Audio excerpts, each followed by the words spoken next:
todos ustedes. Grato de verlos nuevamente. Ya muchas caras que han pasado por nuestras aulas. Y para mí es un honor nuevamente estar con ustedes. Y quizás próximamente los que decidan hacerlo en el hospital. Siempre bienvenido. Ya saben cómo es la hermenéutica. Interno que no se prepara, sujeto a que los estudiantes de séptimo de gastro tengamos que corregirlo, ¿no? Así que ya ahora les va a tocar a ustedes estar en el otro lado de la cara. No es difícil, pero ante todo siempre uno tiene que prepararse. A veces el conocimiento no necesariamente está en los libros, también tiene que ver en el camino que estamos atravesando. ¿Sí? Así que para todos los que me conocen, hoy vamos a hablar de un tema que mucho tiempo se lo ha subestimado. Mucho tiempo lo hemos tenido como que lo vea el de menor rango a la infección urinaria. Pero como vamos a ver hoy día, cuánta gente se me ha muerto por complicaciones de una infección urinaria. Cuánta gente que ha tratado mal una infección urinaria ha terminado con una resistencia bacteriana. Me parece que en el programa que ustedes han tenido han hablado, creo, en la mañana de la parte de infectología. Y recordemos un poquito en el tiempo. Se decía que ni siquiera las armas letales van a hacer y destruir nuestro planeta. Va a ser la guerra bacteriológica a la que no nos vamos a poder enfrentar. Pensar que microorganismos tan pequeñitos pueden devastar en horas a nuestro organismo. Y yo creo que esto es oportuno porque el uso irracional de antibióticos, eso es un tema que hay que implementarlo siempre, yo creo que va a ser el pilar fundamental para que ustedes también no cometamos o sigamos cometiendo, me incluyo muchas veces, en que tengamos que a un paciente tener que someterlo a esto. ¿Sí? Ya vamos a ver hoy día tremendos antibiogramas de bacterias que cada vez se potencializan y no sabemos qué hacer. No tenemos antibióticos que puedan cubrir esta necesidad de espectro. Y quién sabe que detrás de este paciente hayamos estado nosotros. Tómate 2 días, estás mejor y párala. No voy a hablar mal de los colegas, hasta nosotros hemos caído. Nos vamos a la farmacia. ¿Qué farmacia te dice tómese 14 días durante cada 12 horas y bueno, uno lleva el tratamiento completo? Al tercer día que sentimos la mejoría, ¿qué hacemos? Pese a que podemos tener el medicamento, lo cortamos. Y he aquí uno de los temas que les decía al principio, subestimado. ¿Por qué? Porque quien no va a la farmacia se compra su ciprofloxacino, se toma 2 días y para de contar. Pero ahora no. Hoy vamos a entender que no había sido tan sencillo. La fisiopatología no va a cambiar. Aquí no les voy a enseñar o descubrir la pólvora, que ya está hecha desde hace muchos años. Aquí lo que vamos a, como médicos, que los manejé siempre yo desde que han pisado mi hospital, es a razonar. La fisiopatología lo van a encontrar muy detallado en cualquier libro que tengan. Pero el qué hacer es el problema. El qué voy a describir, el qué voy a accionar ante un paciente siendo ustedes internos. Porque esto es una de las más frecuentes consultas que lo van a tener durante toda su vida, ni siquiera solo cuando sean internos. ¿Quién no te llama por teléfono? Mira, Juanita, estoy hace 2 días orinando con dolor, ¿qué me puedo tomar? Estando uno recién en primer semestre. Ya somos médicos, pues desde que entramos a la universidad. Ya la familia cree que nosotros ya tenemos el sello para recetar. Pero ahí también ustedes conciencialmente debemos actuar y decidir, ¿no ven? De no llegar a la resistencia. Pero en fin, entonces hoy vamos a ver, queridos estudiantes, justamente dentro de lo que es y lo que vamos a ir viendo, vamos a ver, avancemos. Miren eso, ¿qué les parece? He cambiado las figuras de la anterior exposición por si acaso. Hemos ido mejorando. Y yo les pregunto a cada uno de ustedes, ¿alguno tendrá este bicho en su organismo? Mejor dicho así, levante la mano, ¿quién cree que no tiene este bicho en su organismo? Levante la mano. ¿Que no lo tiene? Puta, ¿que son de otro planeta o qué onda? Los voy a devolver a gastroenterología, creo ustedes. O sea, ¿que ustedes creen que están sanos? ¿Que absolutamente no hay una sola de estas dentro de su organismo? Porque si estamos así voy a tener que rectificar notas de algunos. Recordemos, chicos. ¿Quién es este villano? ¡Fuerte! ¡Eso! Pero la Escherichia coli, doctores, vive con nosotros.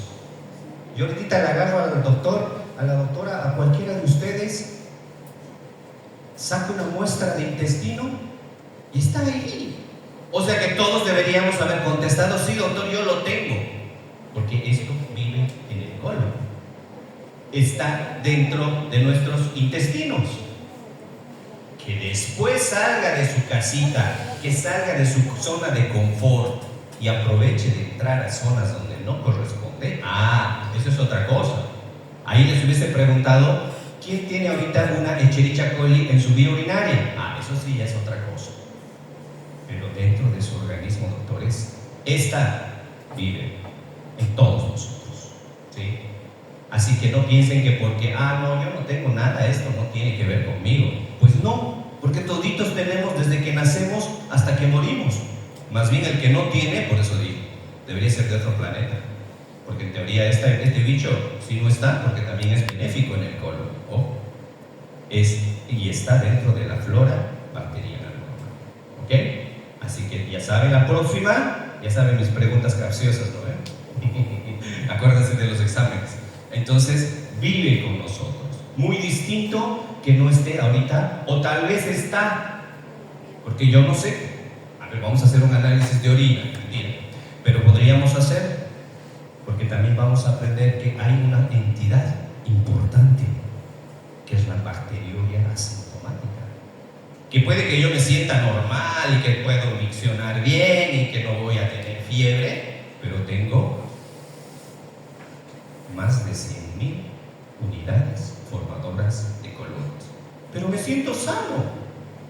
Esa es nuestra idiosincrasia, que lamentablemente en Bolivia, como en otros países, no tenemos ese control anual de salud que otros suelen acostumbrar a estar cada año con su médico de cabecera y hacerse un chequeo general. No, pues esperamos cuando ya estamos orinando sangre, ya estamos cuando estamos con una fiebre o con un dolor lumbar tan importante que no podemos ni siquiera pararnos.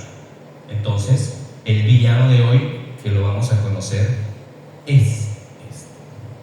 En mi anterior exposición solo había un villano, pero ahora tengo dos. Siempre hay que mejorar, ¿no? Dicen la especie. Así que vamos a ir avanzando, chicos, pero vean cómo es esa estructura. Pensar que eso lo puedo tener en mi vejiga, en la uretra, en el uréter o en la pelvis renal o hasta en el riñón. Miren su configuración. Y se ve un poquito, creo que mi puntero me está traicionando. Vean esas fimbrias, vean ese flagelo, porque no es algo al azar. Esta bacteria tiene muchas particularidades que ayudan a que nos gane y venza nuestras barreras fisiológicas de protección. O sea, no es al azar que esta Escherichia coli va a llegar a ser más del 80% de las causas de infección urinaria. No más porque estamos en Bolivia, o no más porque es Latinoamérica, o porque es un país del tercer mundo, en vías de desarrollo. No, es porque esta bacteria, gracias a esa estructura que estamos conociendo, le facilita el ascenso. Desde cuando entre, como vamos a ver hoy, hasta que va a hacer estragos en un riñón. ¿Ok? Bueno, sigamos. Pero ese es el otro. Encontré otro malo de la película. Pero si bien más parece virus, no me van a criticar, es lo único que encontré. Pensemos, pero que es una bacteria. Pero vean, tremendos brazos. Ahorita tenía estudiantes que hacían fisiculturismo, ¿no ven? Igualito la Escherichia coli. En 6 meses que estoy dando nuevamente este curso, ha ido al gimnasio. Puta, ha sacado músculos. ¿Por qué? Porque nosotros les estamos dando esa libertad de que pueda este Escherichia coli mejorar su capacidad agresiva. Este debería ser mi guardaespaldas. Y nadie me va a golpear en la calle. Pero ¿por qué se está potenciando? Porque lamentablemente está viniendo ya con resistencia a todos los antibióticos que puedan existir. A ver, les hago una pregunta. ¿Alguien se ha dado o se ha preguntado en el tiempo por qué se llama Escherichia coli? A ver, ¿alguien? Y está en sus narices, les diré. Atentos, vean, en sus narices.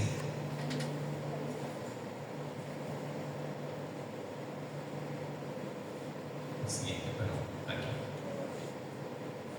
¿Qué dice ahí en esa palabra, en esa frase de arriba? Ese es el tipo que lo ha descubierto. Theodor Escherich, el año 1885. Imagínense desde cuándo ya se sabe que había esta bacteria, pero que ahora en 2025 ya está reforzada, ya viene bien producida, ¿sí? Y gracias a que este autor, Theodor Escherich, por eso la han llamado Escherichia coli, porque viene de colon, que es donde vive generalmente esta bacteria. Pero nosotros, ¿qué vamos a pretender hoy? Conocer a la potencial, a la Escherichia coli B. Escherichia coli B, que hasta alguna vez algún urólogo me mandó para interconsulta entre colegas, porque manejar esta B, ¿no? Ya pasó la otra. ¿Qué significa? Beta-lactamasas de espectro extendido. O sea, ya está viniendo con el apellido de qué y quiénes van a ser los nulos, los antibióticos a los que no te va a responder. O sea, directamente el cultivo ya te está diciendo, ¿sabes? Esta es la del modelo 2025, a la que no le vas a poder poner solamente gasolina especial. Le tienes que dar premio, tienes que gastar más, tienes que darle todo lo que tengas, y en especial los carbapenémicos que vamos a hablar hoy día, porque esta BLE es la que en la gran parte de pacientes que tengo internados con patologías de base ya están apareciendo. Y esta no te va a responder a nitrofurantoína, no te va a responder a que se compran en la farmacia norfloxacino, ciprofloxacino y todo lo que se les venga a la mente. Ya directamente viene, ¿por qué? Porque puede presentar solo sensibilidad a los carbapenémicos que vamos a hablar. Pero ¿qué queremos hoy? Pasar de acá a allá. ¿Y gracias a qué le vamos a dar ese tremendo golpe a esa bacteria que al menos por ahora está potenciada? Con la elección del mejor antibiótico que tengamos. Porque la infección urinaria es igual a, o se cura con antibióticos en la mayor parte. Que existan medidas generales que coadyuven para el manejo de las infecciones recurrentes, como el arándano, la temanosa, son otra cosa.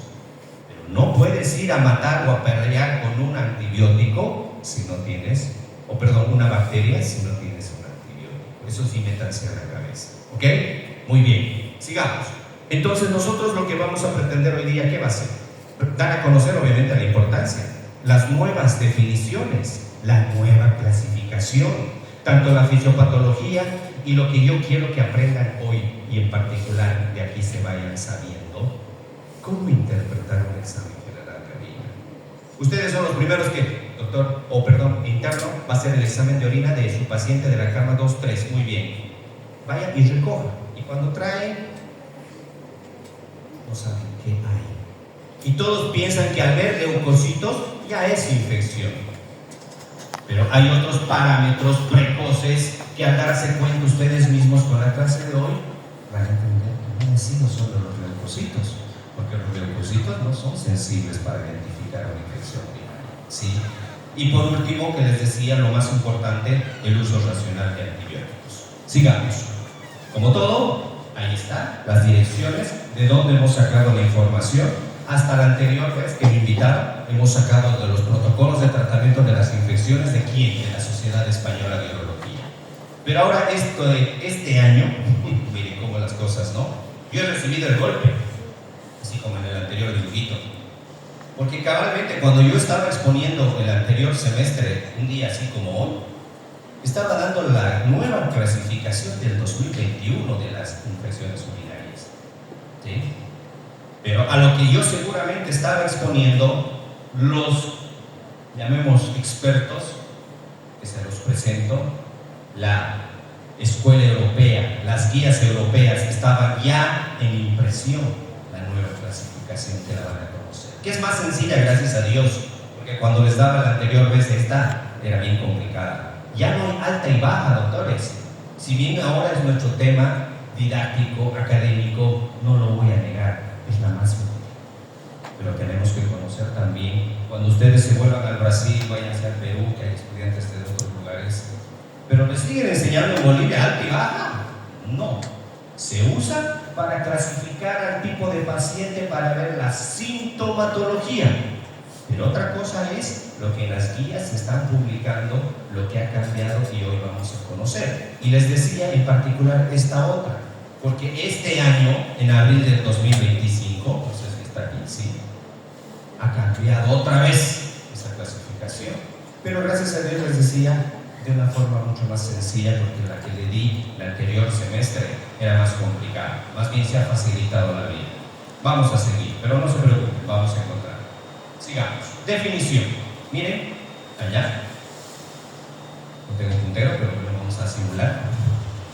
Todo lo que vaya, la bacteria, hablemos en este caso de Escherichia coli, porque es la más en cantidad epidemiológicamente hablando el porcentaje, que va a ascender por la uretra y llegar a la vejiga. Entonces, ¿qué dice el protocolo de la escuela europea? No, de la española. Invasión del tracto urinario por gérmenes que sobrepasan el mecanismo o los mecanismos de defensa del huésped y que producen, miren, invasión, colonización y multiplicación. O sea, en esta definición ya te está hablando de los tres pasos importantes de la fisiopatología de la infección urinaria. Primero me invaden, luego me colonizan y después producen enfermedad. O sea, en la misma definición ya te está diciendo la respuesta que si les preguntaran ¿cuáles son los tres mecanismos fisiopatológicos de la infección urinaria? Invasión, colonización y multiplicación. Sigamos. Entonces, para considerar esta clase, siempre hay que tener un poquito, recordar, mejor dicho, los o las definiciones, conceptos. Porque en algún momento que están ustedes en la visita, que viene y le dice, usted, doctor, ¿qué es la bacteriuria? Ese rato nos quedamos parados, pálidos, ver que no han desayunado, hipoglicémicos, y las mismas se desmayan. ¿Sí? Entonces, aprender siempre definiciones, porque estas son preguntas sueltas.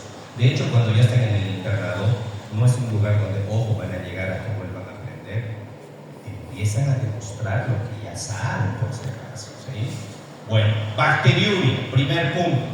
Presencia de bacterias en orina que en condiciones normales no deberían estar allá. ¿Sí?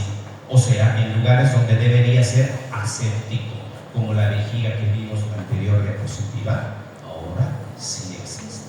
¿Ok? Número 2. Pero esta bacteriuria, ¿a partir de cuándo debería ser significativa? Lo que otros llaman clínicamente significativa. Cuando supera los o las 100.000 unidades formadoras de colonias. O sea que si yo veo 50.000, si veo 20.000, quizás no llegue a ser una bacteriuria significativa que pueda producir manifestaciones clínicas. ¿Ok? Muy bien. Piuria. Presencia de leucocitos en orina, más de 10 por ml de campo en una muestra no fija, o sea, al azar.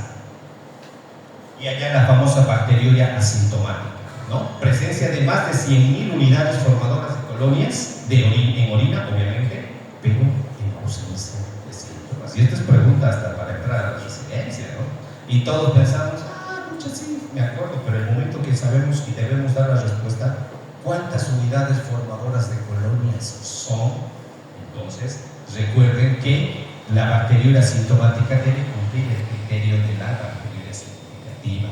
Más de 100.000 unidades formadoras. Ese es un criterio de exclusión, por si acaso. ¿Okay? Ahora, una bacteriuria asintomática es lo mismo, la presencia de esas 100.000 unidades, pero que ahora sí ya no va a ser asintomática.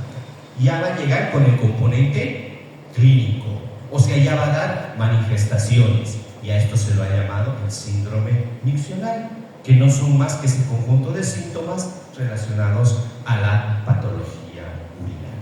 ¿Ok? Pero con la siguiente, que quiero que se les quede grabado. Doctor, tengo un paciente que otra vez está internando. ¿Se acuerda que estaba hace un mes? ¿Y por qué ha vuelto? No sé, dice que otra vez está con disuria. Ah, caramba. Hacemos análisis, vemos todo, porque a veces el paciente dice, pero doctor, yo estaba internado hace 2 meses y ahora estoy con lo mismo. Te juzgan como si tú fueras el culpable de no haber hecho un buen o adecuado tratamiento. Entonces, tenemos que conocer justamente esta diapositiva, la infección urinaria recurrente. La infección urinaria recurrente, jóvenes, que también un poquito más adelante lo vamos a detallar. Primero hay que saber a quién se considera o a quiénes se consideran o encajan dentro de esa definición. A todo paciente que presenta una infección urinaria en 3 episodios durante el año, ¿sí? O sea, ya te está dando plazo, o 2 en los últimos 6 meses, ¿sí? O sea, que no es ese paciente que viene pues porque 1 o 2 veces al año le ha dado y ya nomás, doctor, es recurrente. Tiene que encajar muchas definiciones o el paciente en estas definiciones para considerar recién un problema. Entonces, recordemos, infección urinaria recurrente, todo paciente que al menos tenga 3 episodios al año o 2 episodios en los últimos 6 meses. Directo, ¿ok? Pero dentro de la variedad de recurrencia hay que hablar de 2 caminos que se abren. ¿Será de tipo recaída o será de tipo reinfección? ¿Por qué es importante saber estos caminos? Porque por ahí este paciente viene como reclamo y se queja y te viene un proceso hasta legal y no sabemos porque ella estuvo internada y ahora te quiere juzgar porque lo has hecho mal y resulta que era una reinfección. O sea, ¿dónde yo he tenido la culpa? Me explico. Para que se llame recaída, ¿qué debe cumplir este paciente? Que al menos en menos de 2 semanas de haber terminado un tratamiento con un orocultivo negativo haya vuelto la infección, pero por el mismo patógeno. Si es E. coli, E. coli. Ahí puedo hablar de recaída, ahí pensaré en mecanismos de resistencia, pensaré en algo que deba ser parte del protocolo de investigación de un ictus recurrente. Tal vez hay atrás un cálculo renal, no lo sé. Tiene que haber un justificativo. ¿Por qué en tan corto tiempo el mismo germen tuvo que haber vuelto? Ese es el problema en mi caso, o sería en nuestro caso, y digno de investigar. Pero si es reinfección, ¿qué dice? Estuvo hace 2 semanas en el hospital, ya no interesa, se fue con todo, tratamiento completo, controles por consulta externa, pero resulta que más allá de 2 semanas de que se fue, vuelve con la misma sintomatología, agarramos y vemos un orocultivo Klebsiella. No hay aquí qué problema tendría con nosotros. El problema ya será porque tal vez la señora, pues como puede ser un varón también, quizás ha tenido factores de riesgo que han hecho que pueda ingresar otro patógeno, ¿sí? Entonces siempre consideren estos 2 términos de recaída y de reinfección porque es digno de ponerlo en historia clínica. Ya saben, la doctora lo dijo, la que me antecedía, todo puede ir en contra o a favor de un médico en historia clínica. Tengan mucho cuidado con eso. Sigamos. Entonces, si hablamos un poquito de la parte general, la infección urinaria se comporta de distinta forma en ciertas etapas de la vida, ¿no? Desde que los niños, cuando son bebés lactantes, ataca más al sexo masculino, como también en el otro extremo de la vida del adulto varón, gracias a la hiperplasia prostática. Pero si hacemos una regla general, las personas que más van a pasar episodios de infección urinaria, ¿quiénes son? Las mujeres. Mujeres en edad fértil, mujeres embarazadas, o sea, toda la parte de las damitas. Y eso no lo voy a explicar porque ya lo conocen ustedes. El tipo de anatomía, el pH, porque están cerca ciertos orificios también fisiológicos que lo pueden contaminar, o sea, tienen más facilidad del ingreso de esta bacteria, ¿sí? Pero ojo, en extremos de la vida, el varoncito se lleva el 2 por 1, ¿ok? Muy bien, sigamos. Pero ¿qué factores de riesgo actualmente los tenemos que considerar? Si hablamos de esa sospecha de reinfección, ¿sí? 1. Tener múltiples parejas sexuales. 2. Condiciones excepcionales o prioridades del sistema urinario. Malformaciones, puede haber un reflujo vesículo-ureteral, presencia de cálculos renales, a veces duplicidad en la pelvis renal, o sea, algo que anatómicamente quizás pueda alterar la morfología del sistema urinario, ¿sí? 3. Gente que consume poca agua. 4. Pacientes que por razones patológicas o por estadías prolongadas en un hospital, el uso de catéteres vesicales, las sondas. Otro, mujeres embarazadas, la menopausia y el gol estándar, creo yo, la diabetes, ¿no? ¿Qué paciente con diabetes no ha hecho sus infecciones urinarias? Sería falso decir que ninguno. Entonces, son las más importantes a las que tenemos que siempre tomar en cuenta. Y esto sacamos ¿de dónde? De la anamnesis, no se olviden. Sigamos. Pero ¿por dónde van a entrar? ¿Cuáles son las vías de acceso para que este germen, ahora hablando de Escherichia coli, puedan ingresar a nuestro sistema urinario? ¿Sí? En primer lugar, la vía ascendente. Como vimos en el primer dibujito, no Escherichia coli, gracias a que tiene todas esas fimbrias y a ese cilio, y nuestro urotelio, si tuviéramos la capacidad de verla en un microscopio electrónico, que también tiene ciertas microvellosidades, es pues apto para que él empiece a trepar, a agarrarse como una garrapata, digamos, y empiece a subir. Pese que un mecanismo de defensa que enseguida lo vamos a conocer, el flujo urinario, hasta ese le puede vencer. Pero pensar que la primera vía de infección o la más importante va a ser la de tipo ascendente, o sea, la que empieza desde la uretra y puede llegar hasta el parénquima renal. La segunda, por vía hematógena. ¿Qué quiere decir vía hematógena? No sé, está con un absceso, una peritonitis, o sea, un lugar donde haya un proceso infeccioso y que paralelamente por vía hematógena llegue hacia vía urinaria, ¿sí? Cuadro similar que ocurre en la tercera posibilidad por el sistema linfático. Como sabemos, igual, por cada arteria, por cada vena, también hay un vaso linfático, ¿no es cierto? Entonces también hay un riesgo de que pueda llegar por la vía linfática. Si resumimos, la más importante, la de tipo ascendente, en segundo lugar la hematógena y en tercer lugar la linfática. Muy bien. Hablemos un poquito de la vía ascendente, que es la más común. Si daríamos un porcentaje, creo que el 90% son las que van a ser parte de un cuadro infeccioso urinario. Si vemos acá en este dibujo,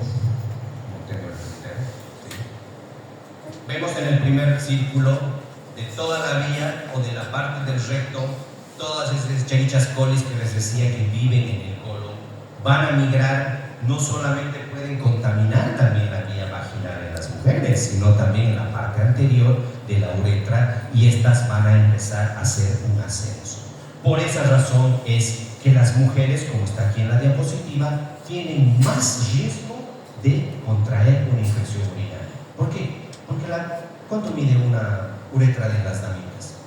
4 centímetros, ¿no? A los 18 promedio de un varón que tiene, entonces el germen no tiene más que atravesar un pequeño tramo para llegar a ¿dónde? A la vejiga, donde ya llegamos y empieza la infección.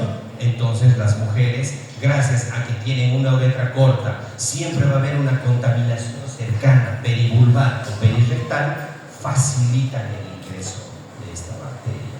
O sea, por esa facilidad anatómica es la vía ascendente la más común, ¿sí?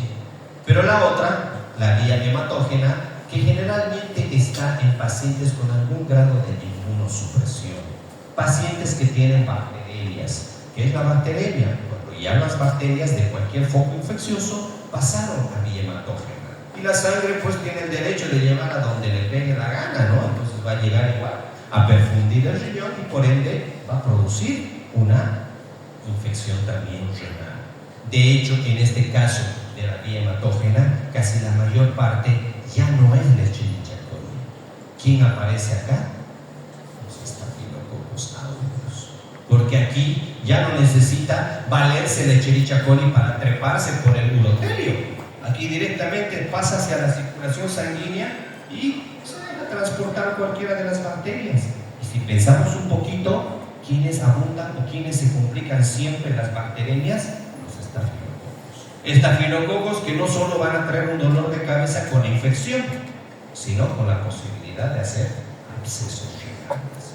Por eso que todo paciente séptico, foco pulmonar, foco lo que quieran, donde sea, y está empezando a tener piuria en su examen general de orina, pensemos que puede ser un estafilo y probablemente quizás esté empezando a ser un absceso renal. ¿Ok? Muy bien. Pero la tercera, la vía linfática, no es más que por un tipo de reflujo. ¿Qué es lo que pasa? Empieza a haber mayor reflujo linfático, mayor presión vesical y por la vía linfática va a sacar para enviar a vía urinaria. Es la menos común, pero tienen que saber que existen esas tres probabilidades. Bien, este es el cuadro que les decía que era un poco más complejo cuando se hablaba de ITU alta y de ITU baja, que de hecho vamos a seguir manejándola porque es la que nos han enseñado y es la más fácil para poder hacer una historia clínica. Pero eso no significa que no tengamos que conocer esta clasificación que le había dado la anterior charla, que era en esa guía europea del año 2021, ¿sí? Donde la clasificaba como ITU no complicada, ITU complicada, la ITU recurrente y la asociada a catéteres. Si bien no necesariamente es difícil de entender, pero había criterios para decir, bien, el paciente llegó con infección o síntomas urinarios, perfecto, pero ahora ¿cómo lo voy a clasificar? Ya no debería yo poner alta y baja en mi diagnóstico. Debería poner si es complicada o no complicada. Entonces ahí tenía que buscar este cuadro que está al lado, bueno, la parte del lado derecho para ustedes, donde si el paciente cumplía estos criterios, encajaba, por ejemplo, hablemos de la no complicada. Todo paciente que haya tenido una infección esporádica o recurrente, no importa, pero no te clasificaba ya el nivel anatómico. Podía ser baja con cistitis o una pielonefritis alta, pero que no tenga complicaciones sistémicas. O sea, ya te confundía, pero si no es complicada, pero está en una pielonefritis, ¿será que es no complicada? Porque todo el tiempo nos han enseñado que la ITU, cuando ya es alta, normalmente o generalmente, se suele complicar. Entonces creo que este grupo de expertos en este tema han pensado igual que nosotros, han dicho, puta, nos estamos confundiendo. Yo creo que si bien no todos son urólogos, especialistas, internistas o lo que sea, pues tenemos que ver la forma de que en vez de ayudarles, no los compliquemos y más bien tengan problemas en el momento del tratamiento. No es el problema clasificarlo porque entre en un parámetro de palabras, no, sino el momento de decidir el antibiótico. Porque miren, para ser solo hombre, entraba en las complicadas. Y uno dice, puta, pero doctor, yo soy hombre. ¿Y qué onda? ¿Por qué yo tendría que ser de hecho de entradita una hito complicada? Volvemos atrás. Es que solo da infección urinaria a los varones cuando hay probablemente sospecha de una hiperplasia prostática o un cálculo renal. Entonces, al haber una sospecha de causa, entonces no es pues una sencilla y es una cosa que ya es más compleja, y por eso lo han clasificado en las complicadas, porque acuérdense de mí, si un jovencito a su consulta viene, varoncito, y le diagnostican, y tú piensen mal, no mal o sea, pensar mal de él, sino piensen mal que detrás de eso hay algo que lo está precipitando, porque 18 centímetros que la Escherichia coli